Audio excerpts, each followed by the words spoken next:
In this video I'll be showing you how you can grow a gaming channel on YouTube from 0 subs and 0 views. So watch now and don't skip so you won't miss important details. Before we jump into the video, it would mean a lot to me if you smash that subscribe button. So let's go ahead and hop right into this. Many people ask me if it's too late to grow a gaming channel, if it's too saturated on YouTube. The truth is it's actually not. Nowadays, it is even better to grow a gaming channel than what it was before. Before, the YouTube algorithm was where you had to upload a ton of content in order to get discovered.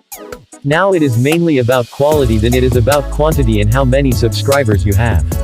Now YouTube doesn't focus on how many subscribers you have or how many videos you upload. They focus on how quality base is your video. There's countless examples of YouTube channels, especially in the gaming niche, who has blown up in the last 12 months. And so there's really no excuse for hopping into this industry right now, and getting started, especially in 2021. However, you still need to figure out how you can stand out on YouTube. So, unlike most YouTube videos out there, saying you got to stand out in the most cliché thing ever. I'm actually gonna give you real practical ways to stand out on YouTube, especially in the gaming industry. To get yourself out there and grow fast, the first thing we need to talk about is finding your main niche. Don't just focus on general gaming content. What I mean by this is, you upload a video one day about Call of Duty, the next day you're uploading a Fortnite video. That is not how you grow. You cannot jump from game to game like that. You really have to solely focus on one game. And so that's why I always recommend to people just to focus on one game. If you really want to grow, you got to figure out your goals. If you really want to grow fast, you need to make sure the game is relevant, and that's not what a lot of people like to hear. A lot of people believe that they can just be successful on YouTube from one specific game, but the truth is if no one is searching for that game anymore, no one is really enjoying that game anymore. The truth is you're probably not gonna get discovered, and so that's why you got to make sure there's still a ton of people searching for that game and watching that game, in order to get yourself out there now. If you enjoy two different games, that's totally fine, but what I would recommend to you guys is create two different YouTube channels for those games. Have one maybe in the Fortnite niche for one YouTube channel and then have another YouTube channel for Call of Duty. It depends on what games you are into, but do not put them on one channel, it does not help you grow. I'm gonna go ahead and hop on my computer so I can show you guys how to figure out if a game is relevant. If you should hop on it, so when you're trying to figure out if a game is relevant, the first thing you want to go ahead and do is go on a thing called Google Trends.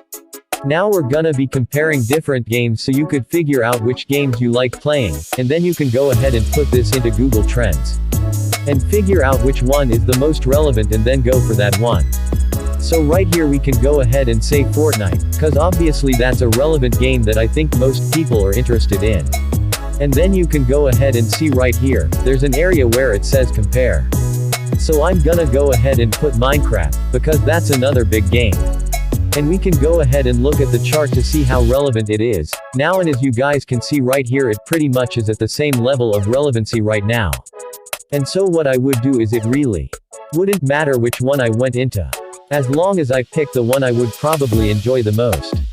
Because the truth is, if it's the same relevancy, you're not gonna lose anything out of that, and so the main idea is to go ahead and pick one that is the most relevant.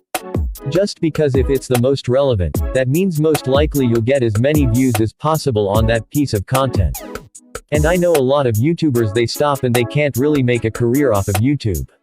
Unless there's a lot of views on the line, and so that's why I always recommend go for the game that has the most views and relevancy on it. The next thing you want to do is figure out a sub-niche to go into, so look, just going into Fortnite. Let's just say that's the game you decide to niche down to. Just going into that niche alone, it's not gonna help you, you have to even go way more narrow than that. Though a sub-niche is pretty much things like tips and tricks, or you go into mainly making videos around Fortnite news, Fortnite game news obviously. And if you're not going into Fortnite, you would just replace it with Call of Duty news. You want to be known for something and you don't really want to go all over the place. You kind of want to narrow yourself down even more. That's the way you really stand out on YouTube. Some of the stuff niches that you could go into is stuff like Fortnite glitches or hacks, Fortnite tips and tricks, Fortnite game news for tonight, compilation videos, name it. There's a lot of them out there. I know some YouTubers who mainly focus on doing things like, I'm a Fortnite mobile game, and that's how they blew up. So if you really think about it, it really is just narrowing yourself down, even more than just playing Fortnite 155 episode. You really have to narrow yourself even more, to stand out in your niche. That's all for this video. This is just the part 1 of the Grow Your Gaming series. So stay tuned for the next part of the series. If this video was helpful, then make sure to subscribe, like and share this video. Also click on the bell icon to get notified when we upload a new video. Thanks for watching. Bye, see you on my next video.